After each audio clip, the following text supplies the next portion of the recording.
Hello and welcome everybody to the Ballers Across the Pond. The Super Bowl is over. The season is over. Will, Peter, we've got a lot to discuss because we've got to debrief on this game. So, Will, how are you doing first of all on this Valentino's Day? Yeah, no, I'm good. It's going to be really interesting to sort of go over this. We've been waiting a while to go over this Super Bowl, and it's finally happened. You know what I mean? So yeah, no, can't wait to get into it. Obviously we know the result. We're going to talk about the result, but I think the right team won. But it was a hard fought game. It was definitely one of the better Super Bowls out. Like I think everyone was scared that it would have been like a defensive game, and we were worried about that early on, but things opened up, and I think it had just as much drama. It had overtime, which is what everyone wants to see, like right down to the wire as well. We've had two overtime Super Bowls, and Mr. Yeah, Shanahan has been involved in both. yeah, But there's more to those stats as well. yeah. Peter, how are you doing? I'm good. I'm good. Yeah, it was very interesting Super Bowl. The most impressive Super Bowl, I will say, win of Pat Mahomes' career, probably to date. It definitely is.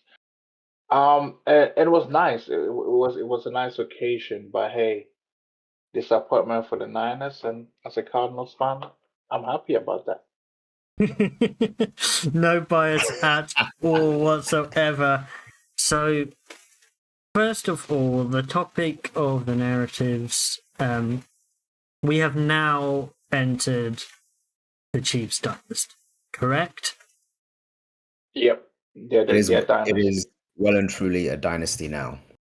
Now, Um, one thing I will say is I really feel sorry for fellow fans of AFC teams.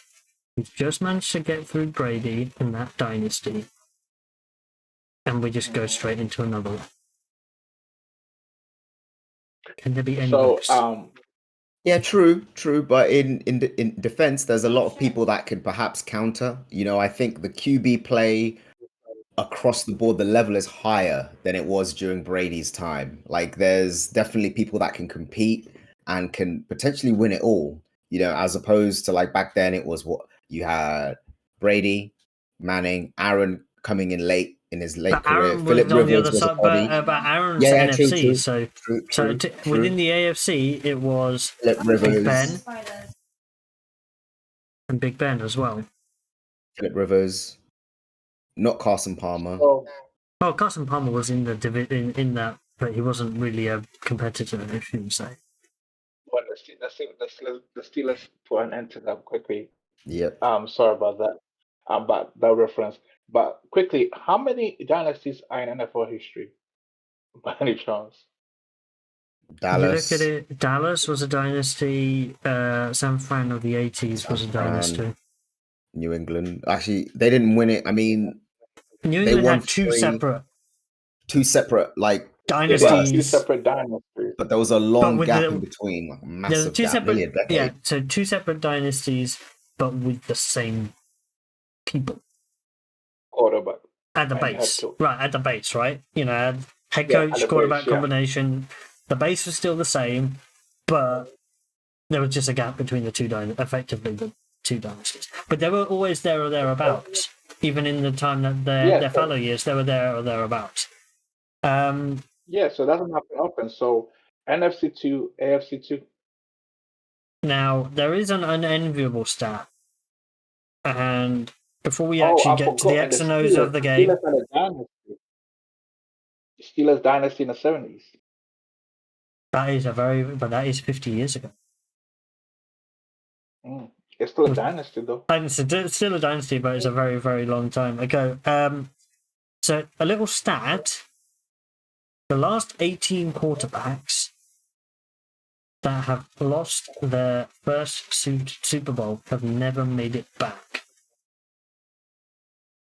Yeah, man, you've got to seize the moment while it's there. Like, Joe Burrows is like, yep, we're gonna get back, but it takes a lot, and the competition is steep. You know, like it's so hard to get there, which is what makes what Pat Mahomes has done amazing. Like for him, like it's divisional championship every season. He's there, you know what I mean? He's there competing. So it's like it's so hard to sort of put that in context. Like we're so used to it, I think we almost get like numb to it, you know. But I'm looking at Joe Burrow. You might not get back Lamar. It's going to be harder But for he's him never to get been back. there.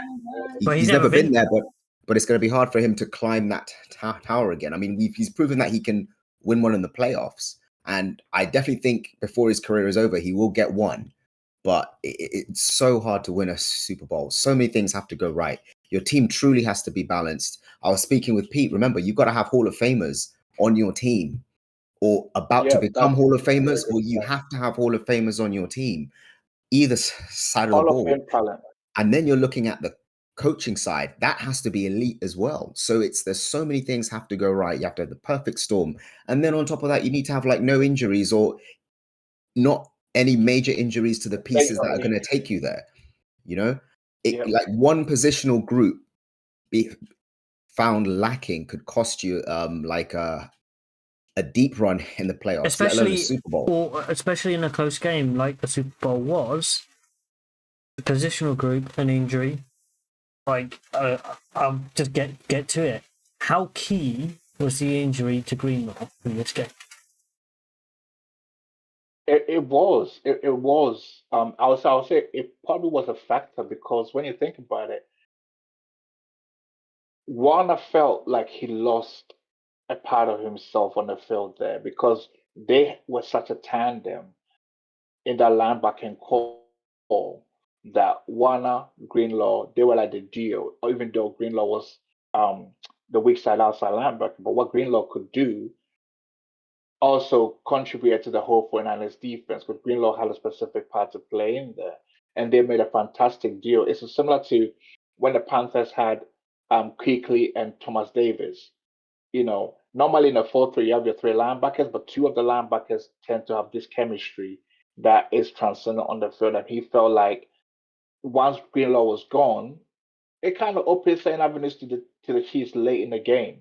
Because then if they could have a play to circle around Warner and be able to, you know, direct him a bit, get him lost a little bit, get an inch here and there, that could pave the way. But that was a huge injury, and especially at that critical time in the Super Bowl, that was huge for the 49ers. Yeah, team synergy is absolutely huge. Like these players, they take the together, they take the snaps together, they work together, and it can mess up your timings. Like it's gotten to the point where Warner will feel, you know, where his double is on the other side of the field. He knows he's there, and you can just play free. But as soon as you have someone that you haven't shared snaps with, there's that doubt. That brief hesitation at this level will cost you. You give Patrick Mahomes, like we've seen him let it rip in under 0.5 of a second. Imagine if you extend that to a second and a half in a play. That's all it takes. You know, that's all it takes, and that matters. Like I saw like an interesting take on I believe it was on a ESPN, and you had what was it, Swagoo, I believe, on there said the Dallas Cowboys didn't have a linebacker on their defense. Amazing team, but they didn't have a linebacker, and that's the first thing they had. You went to the playoffs with no linebackers. You know, that's the equivalent. You know what I mean? So it's always like a harder scaling. All right, now let's get to a bit of like breaking down some of these like some of the key plays and what happened in this game. And the game started off really well for the 49ers. They were moving the ball down the field really well. They got to the 29th yard line, 1st and 10, and McCaffrey coughs up the ball. They had points effectively. They're ready to be taken because no matter what, they are going to be generally getting points especially when you're inside the 30. Really good play from the defensive tackle. Mm-hmm. But you really can't be coughing it up no matter what. Yeah, I think when we went over the play over like our game film review, we saw that there were like a bunch of issues there. But the main thing I would say is McCaffrey, like hats onto the defense. You know, they did the right thing. They pinned his arm. He couldn't secure the ball. But in moments like that, as soon as contact comes, you've almost got to get like two hands on it. You've got to be prepared for it. Now, I understand he's not as an explosive runner if he tucks the ball, but you can't, especially when you're that close, you can do that midfield. You know, for my Eagles, Shady McCoy would almost hold the ball with one hand like a loaf of bread, and Eric Bieniemy like hated him for it, you know. But that was always open field. As soon as you get into red zone, you've got to secure the ball because that's 3 points. Is You that the know, genesis of their beef? I think that is the genesis of the beef. But yeah, but it's true. It's kind of like you can't have like a back like that, which other players look up to. Everyone is told secure the ball tight, 3 points of contact. If you head into contact, secure the ball, and then here you have your starting running back holding it with one hand, like he's a quarterback. Like, but that's neither the point. The main thing is when you get into red zone, you have to make sure you protect the football first. You're gonna score. You're gonna get points of some kind. Don't turn it over. Either run out of bounds, go down, but secure the ball. Yeah, And I think it was quite in the middle of the field at that. It was like it wasn't like close to being able to get out, but it's just that first half, the 49ers were extremely dominant. On the offensive side of the ball, they were able to move it to a point, and they nullified the Chiefs in the first half in terms of they nullified that offense. What they managed to do particularly well, what we saw in the film, was their rush lane integrity, and we're going to talk about it many, many times. They maintained that in that first half. They made sure that Mahomes was working east-west, therefore he wasn't able to step up into the pocket and make plays like he normally does. He's always chasing for his life, but they're not effectively getting behind him, that allowing him to step up. Oh yeah, absolutely. Steve Wilkes, ex-Cardinals head coach for 1 year. The one thing we remember from him is gap integrity. That he lambasted our defensive line of never doing.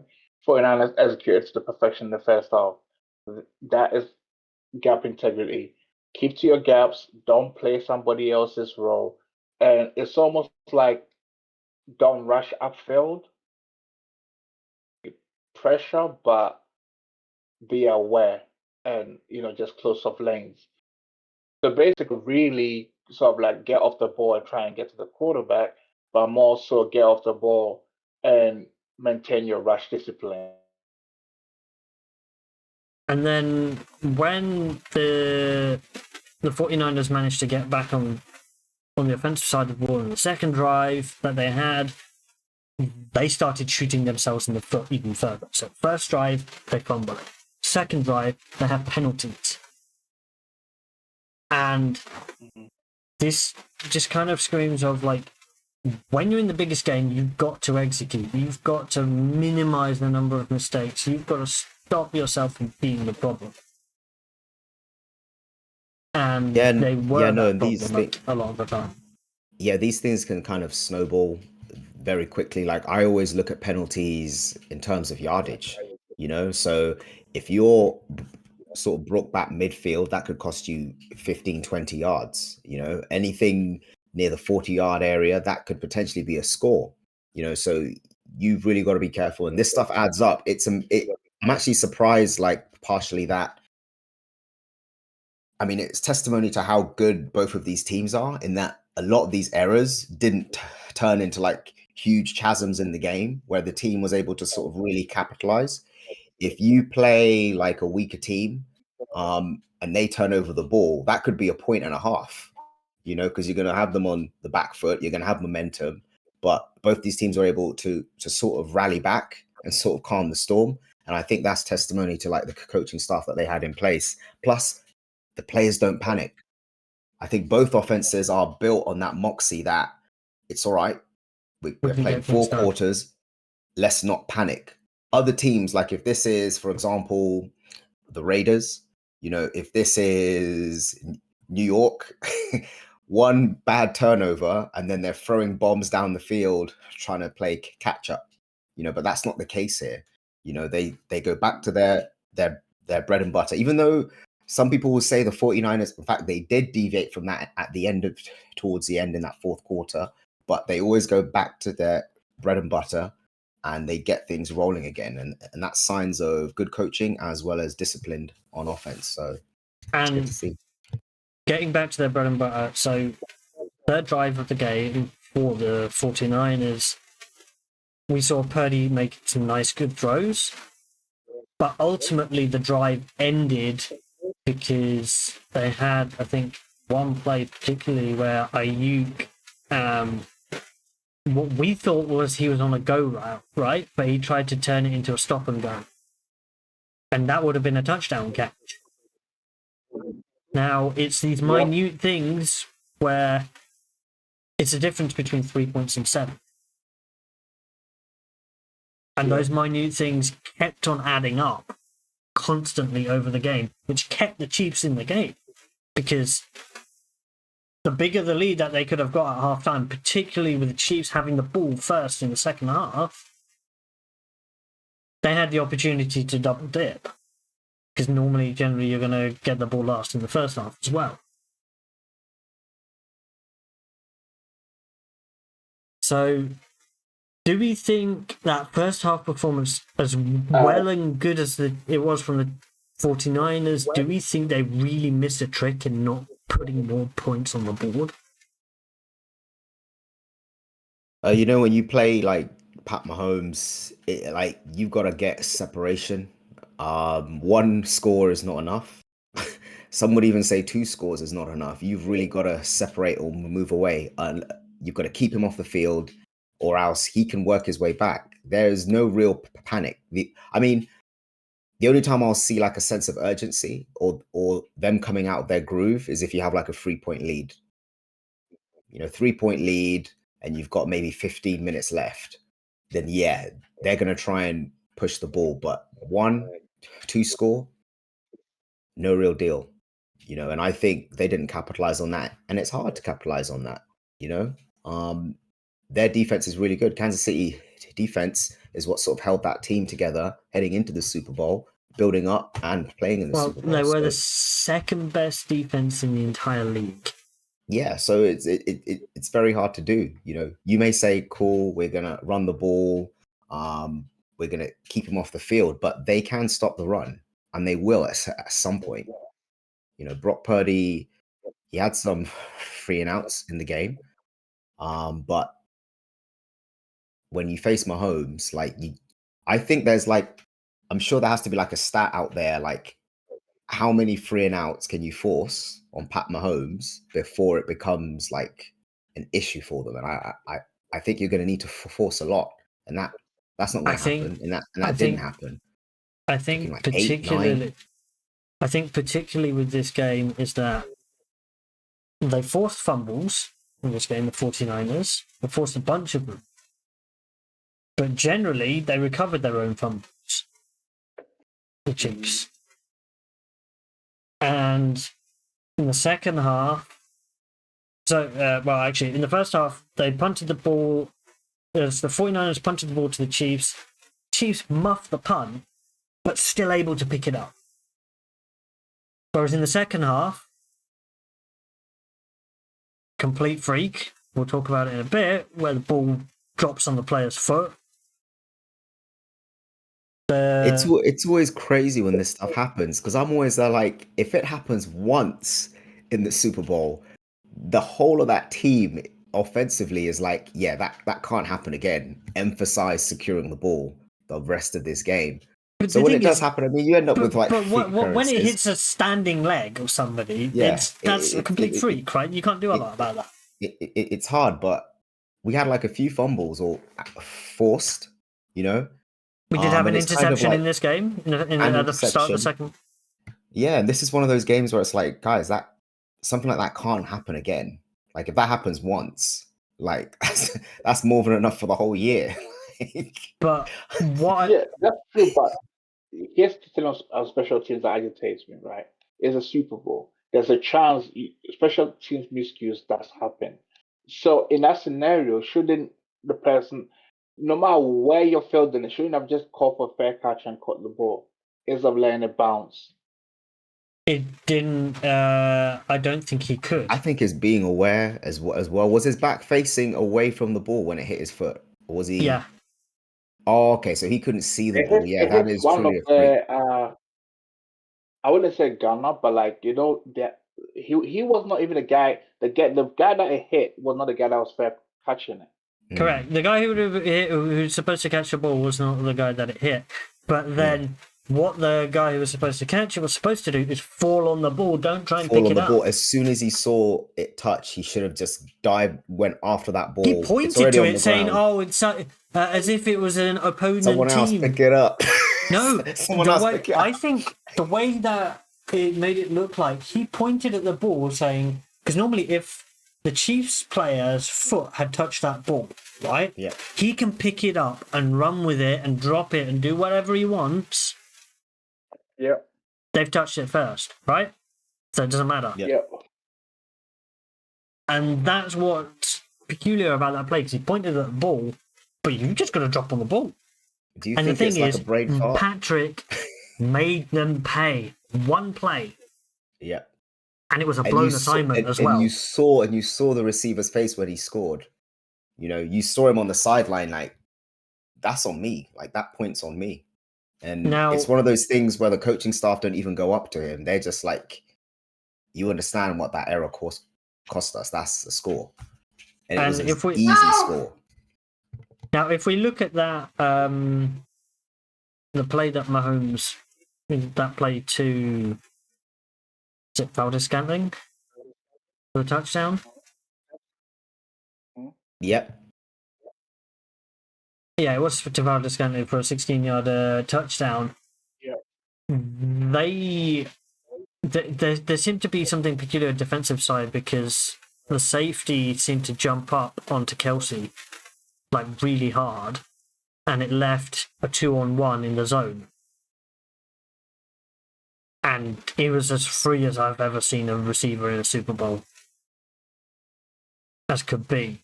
Now, what I will say is major props to Purdy, because his head could have dropped at that point. His head could have been, all right, everything's against us. We've had fumble go against us. We've had another a muffed punt go against us. We intercepted their ball. We didn't get any points on it. And what does he go and do? Takes the ball down the field with the team and scores a touchdown. Yep. Only in year 2 for him. You know, he's definitely earned my respect with how he's been playing and how he continues to play. I think, don't get me wrong, he's in the perfect system, the perfect situation. Sam Darnold did a job with this team as well, so we all know the deal here, but he's consistent. And I think that's all Shanahan wants, consistency from his QB. Like if you can just play consistent, everything else will be fine. But he was able to score when he needed to. He was able to move the ball, make the big plays when he needed to keep them in the game. Now, especially in the Super Bowl, that's what this game will come down to. the only thing I will say that one of the big things that the 49ers really did bad in the third quarter is, as you alluded to earlier, they got away from their bread and butter. And when you look at the tape, they were not facing stacked boxes all the time. They just completely stopped running the damn ball. Now, we know that this 49ers team, they can even run the ball when they don't have a stacked box against them. Or when they do have a stacked box against them, I mean. So, we said that going into this week, and they went away from it. And what does that allow Mahomes to do? It allows him to claw back into the game, because you're not taking time off the clock. Yeah, that's the main thing. I mean, I think they were doing like short yardage plays, high percentage throws to Debo, Elijah Mitchell, Juwan Jennings and whatnot. which is all good. But the main thing is that you're not taking time off the clock. I mean, it's as good as a handoff, right? Because your guy's going to catch the ball in space, high completion rate, but the time it stops because it's a pass, and that's the main thing. Like, you have to keep Mahomes on the sideline. They've got the defense to do that. They've got the defense to slow down Mahomes, and they've got the offense that's built to slow down that offense even more, because they can run the ball regardless of what's in front of them. So it's kind of like one of those things, and I think that caught up with them late. That being said, it was still a close game. It was still but in these finite margins in a game like this, you look at the things where it could have gone better, should have been managed better, and it's effectively a black mark against the head coach, because Peter, if you look at the drive chart, I'm going to rattle it off for the 49ers. So they get the ball on the 44-yard line because they've intercepted the ball. Incomplete pass, full start, incomplete pass, scramble for 4 yards, punt. That's the first drive. So they've taken the ball off Mahomes. They're basically at halfway, and they don't move the ball. Then they get the ball back again because Chiefs punt. They pass for -8 yards because Chris Jones is an absolute beast. They pass short left to CMC for 7 yards, but they've actually gone back -1. They've gone back 1 yard because net between the two plays, and then there's a bit of miscommunication between Purdy and Kittle on a kind of a choice route on the left-hand side, and they punt again. Mm. And then the third drive, they finally hand the ball off to CMC. Don't get a yard.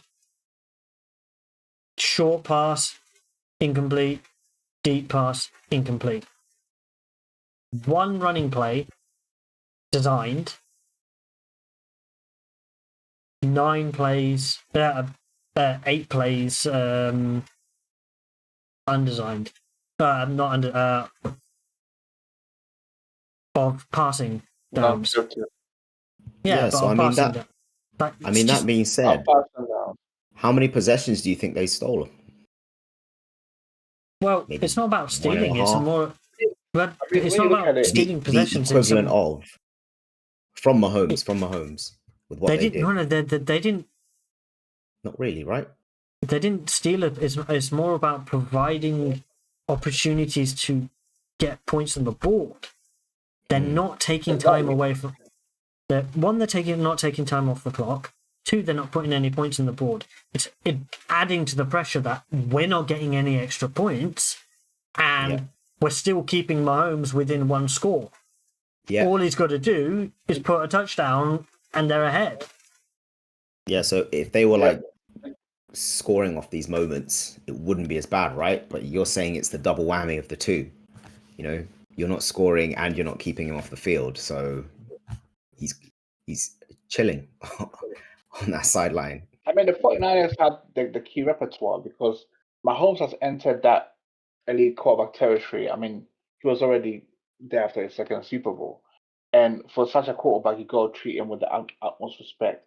And what do in NFL history, especially when it comes to playing elite quarterbacks in Super Bowl massive games, the consensus is that your best defense is actually keeping them off the field by having long, sustained drives. And the 49ers were not able to do that, especially at critical moments in the game. Like the drive chart that you just read there, in those 9 sequence of plays and having just one run is not good enough, quite simply. You expect to have at least 4 or 5 rounds to keep the clock churning because a running play takes longer than a passing play. And most of the time, a running play prolongs the clock because until the ball hits the ground, the clock doesn't. Yeah, no, and I mean, it's different things. It's people's like staying in bounds. Not just that, but it'll get that Kansas City offense to play differently. I think in the scope of this game, they're more disciplined than that. That's not what they're going to do, but it will definitely get them to think about their play choice. So I think it's a missed opportunity, especially The when AFC Championship game. that's how the 49ers offense is built. You know what I mean? It's built to do that. It's built to be able to have long sustained drives, high percentage throws that are basically handoffs. So it's like an extension of the run game. It's yak yards after. All of their offensive weapons on the outside are really good yak runners. So it's kind of like, I see what they were aiming to do, because maybe that's how you throw off a defense by not playing into their hands in terms of what you want to do. But just like Pete said in the past, it doesn't matter. Like you've got to run the ball at them and you have to let them prove that they can stop you. Don't be the Ravens. Don't be like, we're going to come out passing this ball. We're not even going to run it. Well, particularly if they're so strong. Yeah. Secondary wise. Yeah. It's true. Yeah, the Chiefs secondary is so strong. When we say our probable best player defensive side on that side of the ball was Trent McDuffie in this game. He was lights out. We look at the tape and he was everywhere. He's getting tackles. He was getting pass defenses. He was absolutely everywhere, and he was always against difficult. He was against Kittle. He's against Debo. Debo in the first half had that deep pass, and he could have scored a touchdown. But McDuffie was brilliant. Yeah, even Trent missed a block on McDuffie. One of the rounds. Now, we get to the point where Brock Purdy gets him back, gets him ahead in the game. Then Mahomes gets down the field, but gets sacked. So again, they had some good play on defense, so therefore they hold them to a field goal. So got 5 minutes 46 seconds left in the game, and then the 49ers start to churn. They start to go back to what they should have been doing the whole time, is running the ball. And we saw them have success, but then once the 2-minute warning came around, they started throwing the ball again and went incomplete, prevented the Chiefs from using timeouts, kept time on the ball, and let's talk about that key play, that third down, that 3rd and 5. I think, Peter, you've said this offline to us about this is where Purdy will need to make that next step up in the future, because the top level quarterbacks are getting that ball out like that because he had time. Just about enough time just to fire it out. Yeah, he absolutely did, because in that moment you've got it's 3rd and 5, UNOT. Oh no, this is within the one that kick the field goal. Yeah, when they kick the field goal. 2-minute warning code. Yeah. So in that critical moment, the blitz has come. Most DCs, like Spags, who's an elite DC, on 3rd downs, gotta have it. They're gonna bring the blitz, and they're gonna be very creative with it in a design sort of way. So you gotta be in your mindset of, if pressure comes and I gotta get the ball out quickly, I gotta get the ball out quickly. And like I said, Purdy will have to make that adjustment going into his second full season, and he has to make that adjustment very quickly, because that's the difference. That's what separates the elites from that's what separates the elite game managers from the game managers. Purdy is still a game manager in this game, and it showed. So he will make that adjustment going forward and be able to be in the elites, because in that moment you gotta have it, because you go anticipate the ball's go come out fast. It's almost like snap, set, release.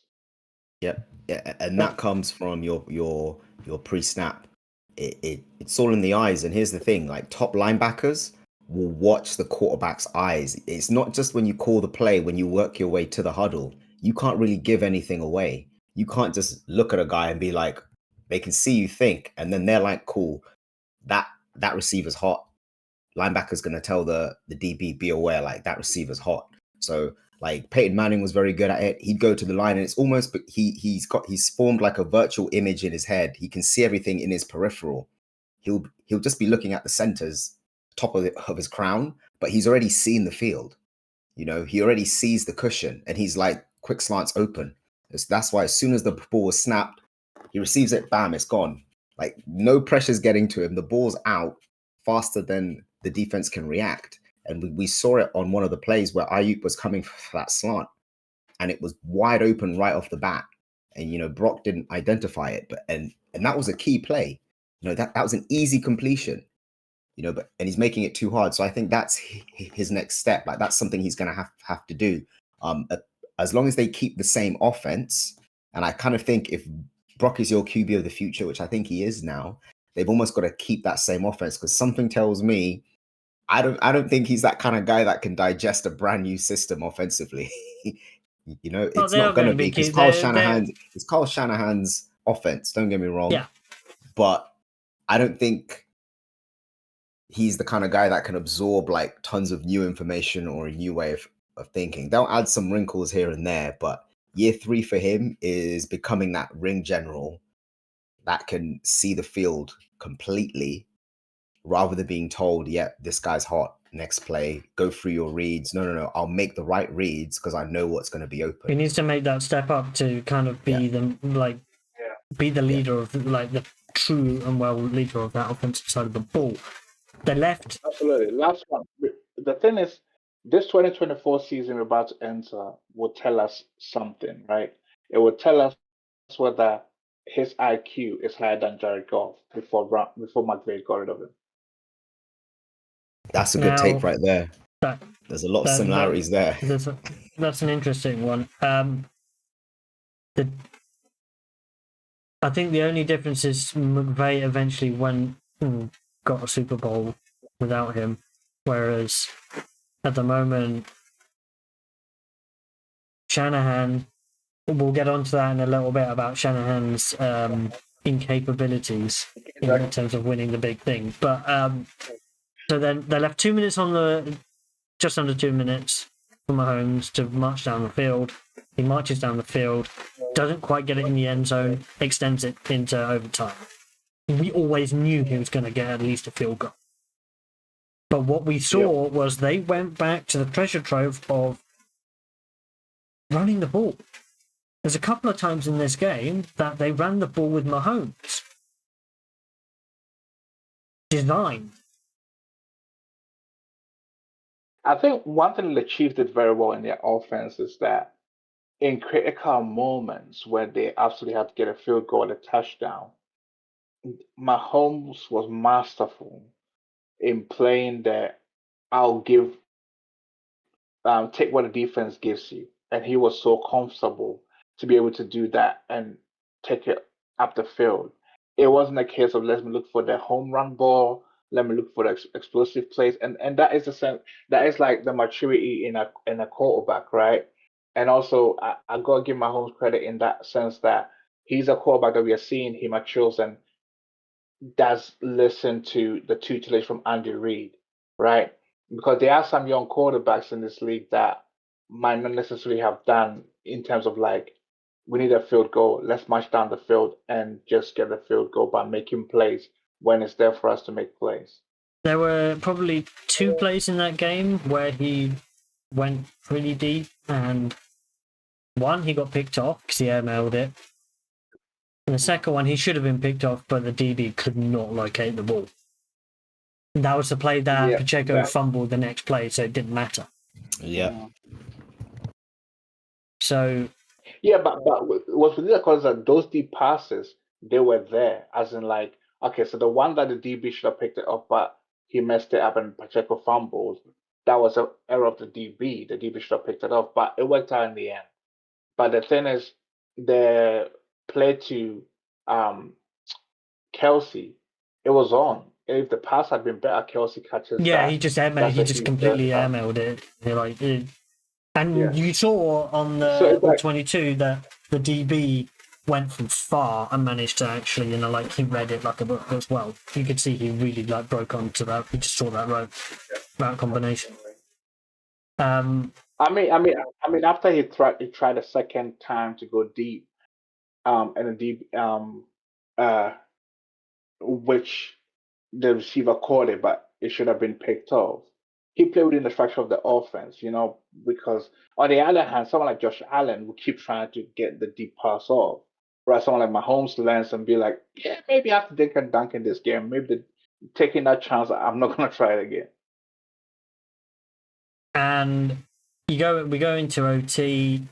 49ers, obviously we're in new Super Bowl playoff rules in terms of both teams get the ball. Clock doesn't matter at all. Both teams are getting that ball. And 49ers won the toss, elected to receive. Yep. Poor decision. Now, I understand it, but I also, in the sense of, if both teams score a touchdown, then its next score wins after that point. Yes. So, but you put the pressure on yourself to score the touchdown. Yeah. But in that moment, though, here's the question, though, in that moment, right? And it's that defense was gassed. That was a problem. Exactly. So, so the defense needed to rest because they'll give up a touchdown most likely either way, right? Now, we look at. But then at least you know your offense got to respond. So they put together a great drive, like 7.5 minutes drive total. That's a really good drive. It's a grinding drive, especially in overtime. But in my opinion, so there were, if you look at, there were 1st and 10 on the Kansas City 15, right? McCaffrey gets a 6-yard rush. Then he gets stuffed. And on that 3rd down play, we know they are going to bring it. And they brought 6. And we looked at this play in quite a bit of detail. Peter, what do you think they could have... What do you think the offense could have done to stop that, to stop Chris Jones being so destructive on that play? Because Ayuk was wide open.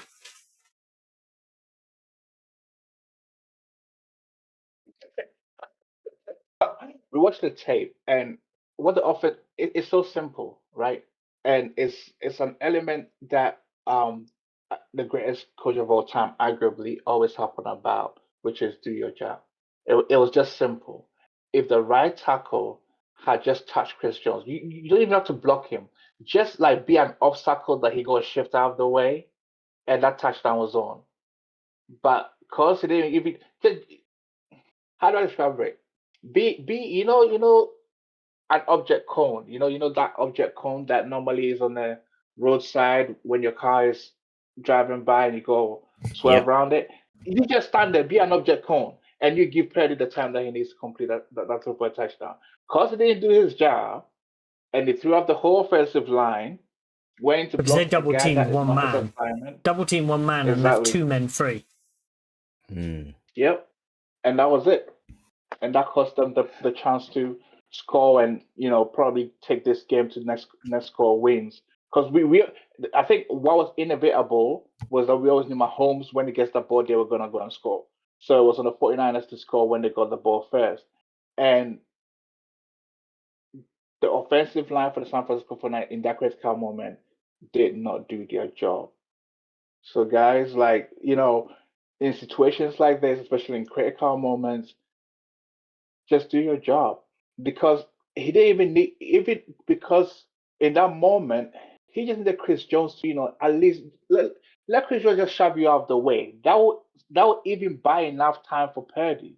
Yeah, he got a free release. Like a completely I think even Chris was probably a bit surprised. You come out of You your thought three we point. was. You played D line, Pete. Like when you come out of your 3 point and there's like no one there, you're like, oh wait, I can okay, let me go get this. So it's almost And like a bit of a shock because usually there's like a stagger step to prepare for the contact, I right? remember we But that played wasn't there. we played Royal Holloway, and I Mm, think in a game it was an away game, and then before the bus, I think we was all hyped watching this film about get me the ball, and on that first play of that offensive series, uh, they did not block Jermaine, and he mm, just free right to the quarterback, ball popped out, I got the ball. I'm yeah, like, you see this guy, he's like 6'4", really tall, really big, and you choose not to touch him? Like, block him. Yeah, seriously? yeah. right, Chris and Jones is then huge. so Chiefs get the ball down 3. They've got 4th down, 4th and 1, and they go to. They never. They do one of two things on 4th down: quarterback keeper, pass into the flat. That's generally what they do, and they had a quarterback keeper, and it was just a case of Mahomes and the rest of that offense. Every single obstacle they had in that drive, they executed it down to a T. Yeah, I mean, when it's that smooth, I think that's Yep. They, preparation. Like they had contingency plans. Like they knew exactly what they were going to run. Um, they knew that if this wasn't there, this is the play. Was that the run where He Kelsey runs behind pointed Kelsey. to his receiver? Yeah, he runs behind Kelsey. Yeah, no, that was like I said, it was planned. I think they ran that play a few times the whole game. They ran it twice in that game. I think once behind Gray and once behind Kelsey. Early on, yeah, and then a second time, second look, they're like, yeah, this is open. Just tuck it, scamper forward, and Pat Mahomes was so in the like he started to slide because he knew that this is around whereabout I get stopped. So he knew like exactly how much yardage he was going to get. This wasn't like So i he I'm was, gonna save myself slide. This was like, yep, this is about how much I need. oh yeah, this Boom. is all. Yeah, we don't need any more. We're gonna carry on with the Yep. process. Yeah. And then if we get to the play that won the game, Oh, beautiful. but it was identical almost Yep. to a play that they scored a touchdown in the Super Bowl the previous year to Kadarius Toney. Mm. Now I yeah. I kind of we see that play, and I think eye discipline plays a large role in it. But yeah, Dilly, man, you're gonna say? So what I would say is they keep going to the well of the plays that just work always, right? In critical situations, it's they're not reinventing things. They're just going back into their big bag of tricks, right? They're not Yeah, creating new absolutely. plays. They're just doing something very similar to what they've done before, but they know that they can get a look that they want. Hmm. And it just seemed to me that from the 49 standpoint, they were powerless to stop it. But here's the thing, though. And my explanation is this: go back to the old quote from Bruce Lee when he says, "Don't fear the man that has 1,000 different kicks. I fear the man that has practiced that one kick 1,000 times." I kid you not, that play in the last two Super Bowls, the Chiefs has repped it in training. I don't know. I bet you countless of times. So it's one of those. It's kind of like you said, it's it's it's like an unstoppable play. We just call it at those critical times, and it seems to Because work. they got the look that they wanted because they saw that the DBs passed it off, and I think Kelsey wasn't even looking. He was looking at the jumbotron, and he just knew it as soon as Hey, he got passed off. He hey, knew that it's a touchdown straight away. I knew it was automatic. It was automatic, and that puts a bit of blame on the DC a little bit because here's the thing: in Super Bowls, when you have 2 weeks, you look at every play and every trend that teams throw at you or teams have as a routine play. You know, um, one thing that we always know about Bill Belichick is, what do we always say? He will take away what you do best in And any critical situation. And now, the 49ers defense didn't do that. what I will say is, in addition to that thing about the defensive coordinator, in that last drive, they blitzed a couple of times. They rushed 6. And then they had a zone behind that. And then Rashee Rice is on a crossing route. A zone That's beater. a zone beater. Yeah, you don't let anyone cross your face, especially where you're knocking on the doorstep. I mean, I'm watching replays of this play now, and I think uh,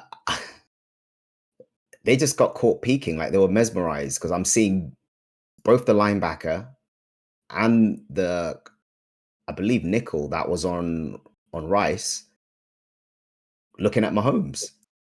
By that point, yeah, Rice is past his hip and has already got 2 yards on him laterally. So it's over. You know, as soon as Mahomes saw that, boom, straight away, right in the back. You know what? And It it's could gonna have be even one been of over revelation. yeah, What was it? You know Mahomes missed Rashee Rice wide yeah. open in the middle of the field in regulation before they kicked that field goal to tie it up, and that's why Rashee Rice was hot on the sideline and jarring Mahomes a little bit because he was like, he just had to look at me. He was wide open in the middle. So the 49ers defense crumbled a bit in critical moments towards the end of the game, and breaking news, and that ultimately has cost Steve Wilkes his job. Oh, he's been fired. Yeah, he's out. Yeah, I just saw Oh Adam Schefter wow. tweet it. He's gone. Really? Yep, Schefter just tweeted. Steve Wilkes has asked for a nice defensive coordinator. He's Is a this like scapegoat. a mutual, it's not a I think mutual this I is parting, is it? know, no, but because there's no head coaching positions available, so he is out because yeah, they didn't He do did. What are they talking they. about? What? Uh, This has to be an owner move. This has to be an owner move. nah, There is. I feel like it's a cow move Or you think because I Carl's feel like like that's Cow. not good enough? I mean, have you I seen think the what it defense was he's is given you? I think what it Like, what was is is he in the talking first. about? No, I think what it was is aside from the the defensive line play, in terms of Yeah, behind that the coverages were not as solid as it should have been. coverages and play selection. Okay, There was Yeah, so one. There was one instance where I think Kyle burned. Did he he called burn a a timeout timeout? because He he saw was called a cover cover zero, zero, and he and was then he like, was like, "No, I "Nah, don't want nah." this." okay, so maybe that's just frustration on Carl, but I mean, who are you going to bring in that's going to give you that much of an upgrade? Well, let's see who's out there. It could get Find who. worse. Okay, so they go You could find take a who's step out back there. from Wilt. So you've got to be careful here. You just can't. That's true. You know what I mean? That It is could very. get like Wilkes Sometimes the is a grass isn't good always. Yeah, DC. I agree. Sometimes the Who are you grass is going to not bring in? always Bill green on the other Belichick? side. Imagine if Bill No, Belichick I think jumps on board. no. Bill's not going to be no one's DC. Come on now, No, respect the greatest coach alive. Okay, so here's the thing, right? Okay, I just saw a tweet right here. I'm gonna give you some numbers here, and this might be the reason behind it. The 49ers in the regular season allowed just 17.5 points per game in the regular season. In the playoffs, they allowed 25.7 points per game. So the Chiefs scoring 25 points was consistent with what they were allowing in the playoffs. Do you get Yeah, what I'm saying? So yeah, it's almost like the dominance of the defensive performance that's the in the playoffs. regular season then carry over to the they playoffs. got away What with it they against. call? No. So they got away with it against the Lions, right? Yep. They definitely did. And they didn't get away with it against Chiefs. Yeah. No. Yeah, but I Now, still don't think that's like a like. Don't get me wrong. Every time I play this over, I think this is just a bad idea. Like, all No, right. but I get where you're coming from, Will. I Mhm. get that.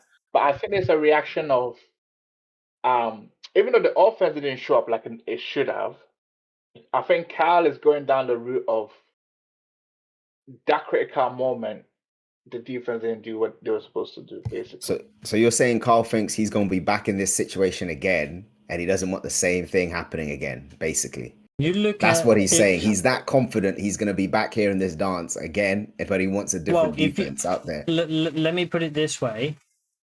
The final 4 drives for the Chiefs were touchdown, field goal, touchdown.